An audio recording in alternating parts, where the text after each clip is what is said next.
আসসালামু আলাইকুম প্রিয় দর্শক, দেশ ও দেশের বাইরে থেকে যে বা যারা আমাদের আজকের ভিডিওটি দেখছেন সকলকে জানাই আন্তরিক শুভেচ্ছা ও অভিনন্দন।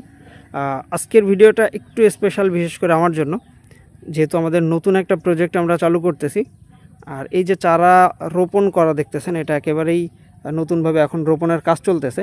অনেকে আছে যারা একেবারে নতুনভাবে শুরু করতে চায়, তবে প্রশ্নের ভিতরে থাকে যে 1 বিঘা জায়গাতে কতটুকু চারা প্রয়োজন হয়, বা চারাগুলো রোপণের ক্ষেত্রে মাটির নিচে কত ইঞ্চি পর্যন্ত ডাবা দিতে হয়, আর রোপণের আগে কি কি সার ওষুধ দিতে হয়, এই ধরনের বিভিন্ন প্রশ্নের ভিতরে কিন্তু অনেকেই থাকে।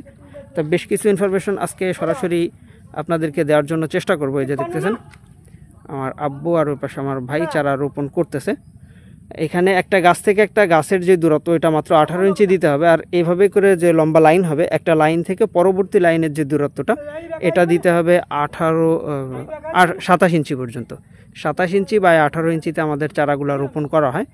আর যে চারাগুলো আপনাকে সংগ্রহ করতে হবে, সেটার মাতৃগাছের বয়সের উপরে ভিত্তি করেই কিন্তু আপনার চারাগুলো সংগ্রহ করতে হবে। বিশেষ করে 10 মাসের ওভার বয়সী যে সকল মাতৃগাছ, সেই মাতৃগাছের চারাগুলো নিলে মাত্র 45 দিনের ভিতরে ফলন আসে।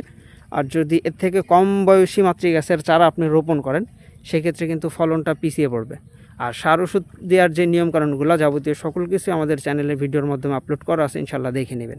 ভালো থাকবেন, আল্লাহ হাফেজ।